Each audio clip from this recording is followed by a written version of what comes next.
BX1 +. Le face-à-face. Il faudrait sans doute plus d'1 milliard pour financer des constructions et rénovations d'écoles en Fédération Wallonie-Bruxelles. C'est le chiffre avancé notamment dans ce studio par le ministre du Budget, Frédéric Dardenne, à la Fédération, il y a quelques jours.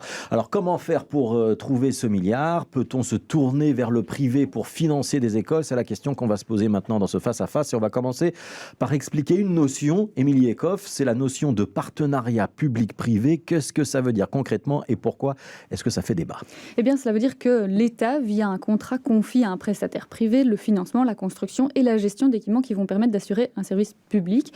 Et en échange, le partenaire privé reçoit un paiement, une forme de loyer, si vous voulez, du partenaire public. Cela peut se faire dans différents domaines. Par exemple, la semaine dernière, à Bruxelles, une nouvelle crèche pour les enfants de parents demandeurs d'emploi a ouvert ses portes grâce à ce type de partenariat.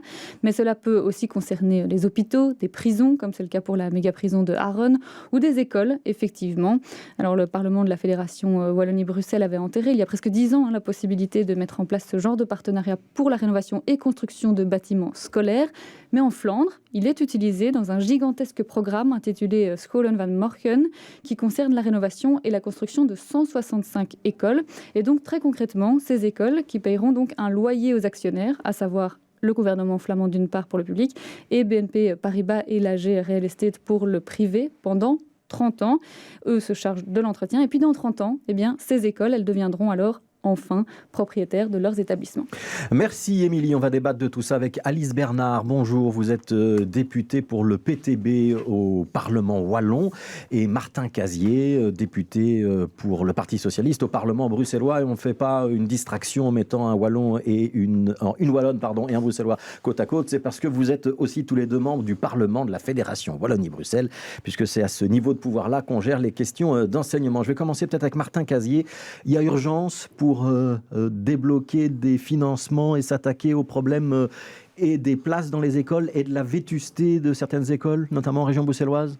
Alors il y a urgence et c'est une évidence, je pense qu'on est tous d'accord sur ce constat-là. D'abord il y a une place effectivement, et vous le dites, dans un deuxième élément, parce qu'il y a un manque de place, singulièrement dans les grands pôles urbains, et c'est le cas évidemment de Bruxelles. Mais plus largement, aujourd'hui, on estime à 43% des bâtiments scolaires qui sont des bâtiments scolaires en semi-préfabriqués. Et ça indique, et il serait potentiel que dans 5 à 10 ans, ces bâtiments ne puissent plus être utilisés. Et je ne parle même pas de l'état actuel des bâtiments en dur. Et on est parti ici maintenant dans un tour de visite de terrain pour aller se rendre compte. Frédéric Dardenne visitait des écoles à Bruxelles hier encore. Exactement, avec les commissions. Et d'abord, je pense que tout le monde le sait que nos écoles sont dans des mauvais états, mais évidemment, aller sur le terrain, c'est prendre la mesure de la réalité pour les professeurs, pour les élèves, des conditions de travail et des conditions d'études qu'on prend. Donc oui, urgence, c'est une évidence. Oui, et 1 milliard d'euros, c'est quand même beaucoup, non ? Oui, mais alors le milliard d'euros aujourd'hui, c'est basé sur des estimations très très larges. Donc je pense que d'abord il faut l'affiner, il ne faut pas se tenir à ce chiffre-là. Ce qui est important par contre, c'est de bien réaliser que on a des bâtiments qui doivent être rénovés. On ne connaît pas bien les chiffres et il va falloir être créatif dans les manières de le financer. Ouais, Alice Bernard, vous êtes d'accord sur le constat? Sur le constat, c'est évident. J'ai effectivement moi-même aussi participé à la tournée des écoles initiée par le ministre Dardenne. Et quand on est sur place, on voit effectivement l'état des bâtiments, mais aussi on constate le manque de moyens. Le personnel qui est... qui doit s'occuper de la rénovation et de l'entretien des bâtiments, ils ne sont pas assez nombreux, ils n'ont pas assez d'argent. Donc, ils ont estimé qu'il y avait besoin de 100 millions d'euros par an à peu près, et ils en ont en fait une quarantaine. Donc ça, c'est pour le personnel administratif qui s'occupe de l'entretien, de la gestion des bâtiments. Le personnel de la Direction générale de l'infrastructure, qui font d'ailleurs un boulot assez formidable, parce qu'ils doivent bricoler avec le peu moyens qu'ils ont, et ils arrivent quand même, tant bien que mal, à ce que les écoles puissent continuer à fonctionner. Mais bon, c'est pas toujours dans des bonnes conditions. Alors comment on va faire pour trouver ce milliard, on va prendre ce chiffre-là, ce milliard qui est nécessaire pour les écoles de Wallonie et de Bruxelles? Est-ce qu'on peut faire appel au privé? Alors, notre idée, c'est justement pas une bonne idée, parce que on vient de l'expliquer, les PPP, donc les partenariats publics-privés, qui font que des entreprises privées investissent dans des bâtiments publics, c'est avant tout parce qu'ils ont envie d'en récupérer un profit pour eux. Hein. Et on a constaté que ça peut aller jusqu'à 2,5 fois le montant initial, que les écoles devraient payer comme loyer pour arriver à la fin avec des bâtiments qui auront 30 ans et qu'il faudra quand même de nouveau rénover. Donc, à notre avis, ce n'est pas une bonne solution. On a parlé de l'exemple de School van Morgen. C'est vrai que les écoles sont construites, mais il y a deux soucis. C'est qu'effectivement, les loyers sont assez élevés. Et on a aussi des retours qui montrent que les écoles elles-mêmes n'ont pas été impliquées dans la conception des bâtiments, ce qui fait qu'on a des bâtiments clés sur porte, tout carrés, mais qui n'ont pas les aménagements pédagogiques nécessaires. Donc il y a un manque de concertation dans la définition du projet. Et ça, c'est quand même un gros souci pour les conditions dans lesquelles les élèves et les enseignants doivent travailler. Pourtant, quand on fait appel à un promoteur, rien n'empêche qu'on ait des discussions avec l'architecte, on pourrait le prévoir. Alors les architectes, ils ont la discussion avec le promoteur, mais pas avec l'école. C'est ça le hic. On pourrait l'organiser ? Oui, ça pourrait s'organiser, mais bon, de toute façon, les promoteurs, ce qui les intéresse, eux, c'est de gagner de l'argent et pas vraiment le service à la population. Ouais. Martin Casier, est-ce que vous êtes d'accord avec le PTB, oui, au Parti Socialiste, ou est-ce que vous vous dites, on a tellement besoin de faire vite ces écoles que c'est peut-être un moyen de les financer ? Non, d'abord, je pense qu'il y a différents éléments qu'il faut dire. En fait, dans l'ensemble, je suis d'accord avec la critique que fait Mme Bernard. D'ailleurs, à ce stade, nous n'avons pas dit que nous allions faire des partenariats publics-privés. Votre ministre a quand même ouvert la porte. Oui, tout à fait. Et je vais expliquer en quoi. Je pense qu'aujourd'hui, d'abord, le constat, on en a parlé. Il faut aller vite, effectivement. Et pour aller vite, le partenariat public-privé, c'est pas particulièrement plus rapide, par ailleurs, qu'une construction. Premier élément. Deuxième élément, aujourd'hui, on a des taux d'intérêt très très bas avec lesquels la communauté française peut emprunter de l'argent. Donc, pour autant, le partenariat public-privé n'est pas non plus toujours la même solution, et même financièrement. Et Mme Bernard a tout à fait raison de dire que bien souvent, les partenariats public-privés coûtent plus cher. Donc, il y a plein d'autres éléments qu'il faut mettre en place. Il y a un élément, quand même, que peut-être, c'est moi qui vais vous apporter la contradiction, c'est qu'on a aussi un niveau d'endettement dans les pouvoirs publics, et notamment à la Fédération Wallonie-Bruxelles, qu'on ne peut pas étendre indéfiniment. Et que le partenariat public-privé, ça permet de ne pas monter le taux d'endettement, et donc de rester dans les normes européennes. Alors, vous avez en partie raison, mais néanmoins, il faut bien comprendre que quand on investit dans de la brique, on investit aussi dans de l'actif. Et donc, on est bien sûr dans des grosses difficultés avec les cadres budgétaires européens, et ça fait partie aussi du débat, et je pense que le PTB ne nous contredira pas sur ce point-là. Bien sûr, nous voulons aussi pouvoir avoir une discussion avec l'Union européenne pour peut-être pouvoir sortir du cadre européen dans des investissements pour les écoles. Mais il y a plein d'autres éléments qui peuvent aussi être mis en place et qui permettent aussi de répondre plus rapidement à des problèmes pour éviter que les problèmes ne deviennent des problèmes qui coûtent de plus en plus cher. Donc, on doit à la fois travailler sur un plan d'investissement massif maintenant pour rattraper le retard d'une vingtaine d'années de sous-investissement. Et puis, on doit mettre en place un budget sur la législature qu'on a aujourd'hui estimé à 185 millions d'euros pour effectivement permettre de libérer les moyens suffisants chaque année pour éviter évidemment que ce qu'on investit maintenant, ça c'est très bien, mais qu'on reprenne des problèmes sur les non-investissements qu'on aurait fait par ailleurs. 185 millions d'euros, c'est pas 1 milliard. Hein. Non, bien sûr, mais 185 millions d'euros, c'est ce qu'on doit dégager pour pouvoir maintenir l'entretien classique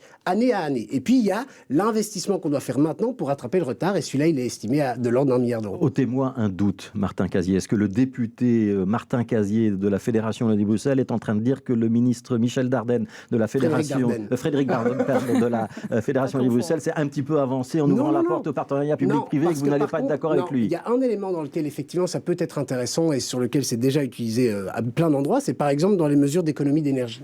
Et ça, c'est une porte qui est tout à fait possible d'ouvrir parce que là, ça remplit souvent ses objectifs. Mais on veut être très clair.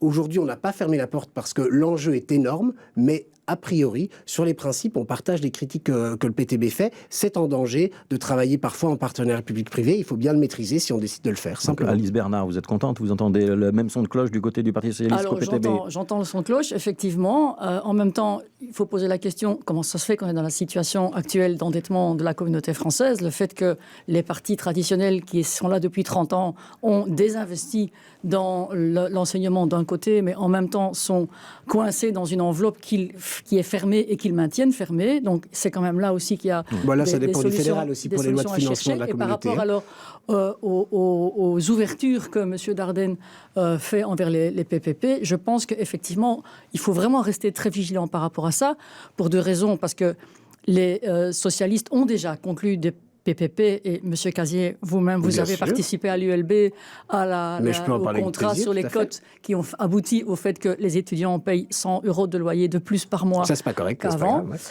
C'est en tout cas dans la presse ce qui est rapporté, d'une part. Et d'autre part, les partenariats qui sont en train de se mettre en place, notamment pour les économies d'énergie. La cellule d'énergie de la communauté française travaille effectivement avec des tiers investisseurs.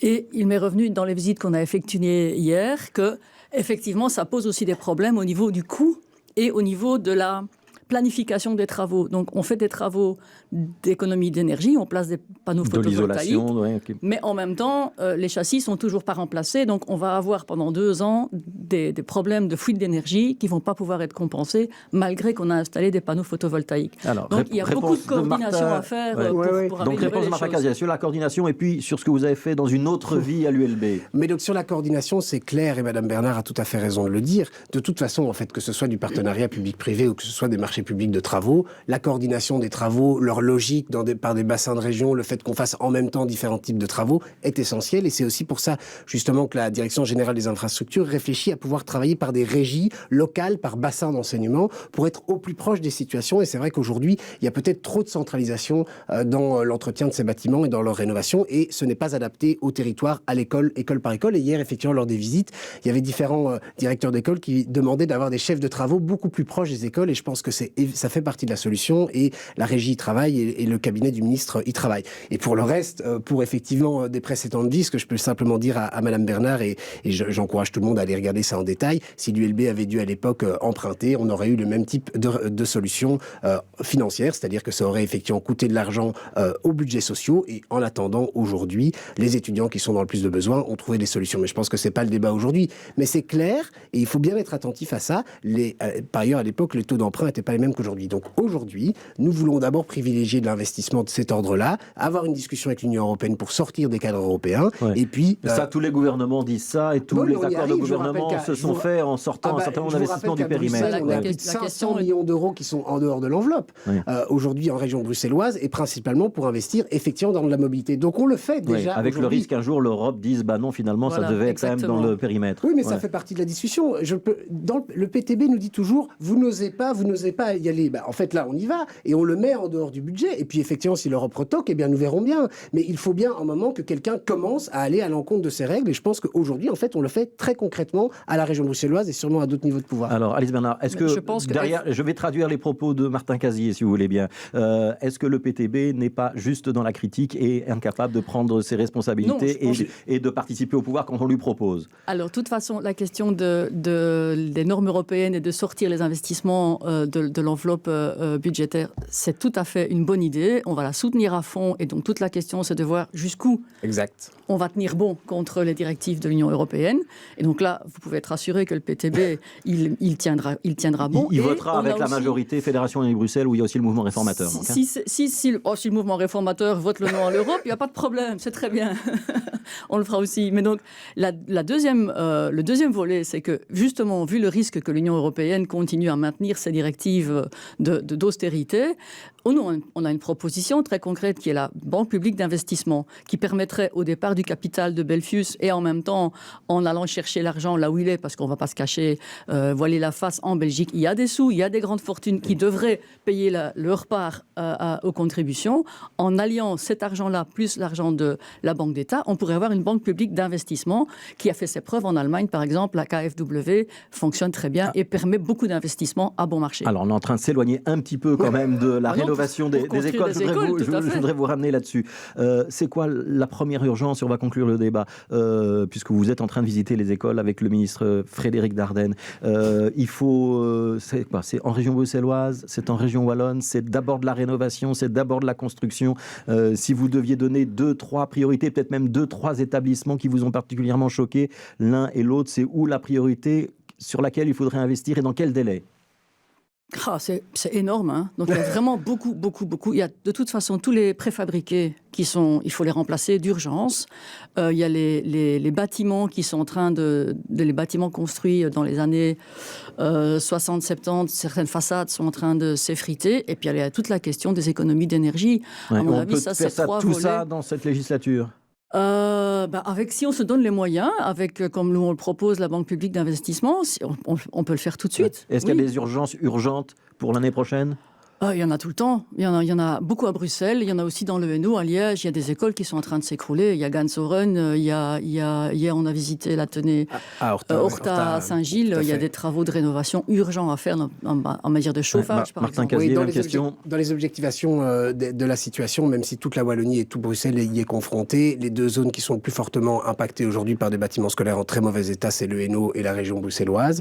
Et je ne dis pas qu'il n'y en a pas d'autres ailleurs, bien sûr, et les enseignants le savent bien, mais ce sont les régions qui sont aujourd'hui le plus impactées. Donc je pense qu'effectivement, il faut pouvoir commencer par ces régions-là.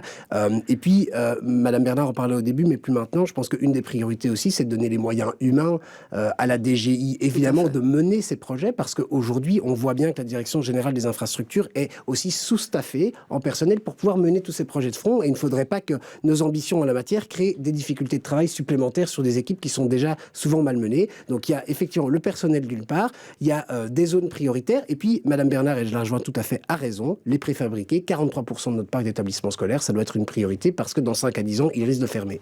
Merci Martin Casier, donc député socialiste bruxellois, et Alice Bernard, député PTB Wallonne, qui siègent tous les deux au Parlement de la Fédération Wallonie-Bruxelles, d'avoir parlé des travaux à entreprendre dans les écoles et surtout de la manière dont on pourrait envisager de les financer. Merci à vous deux. Merci à vous.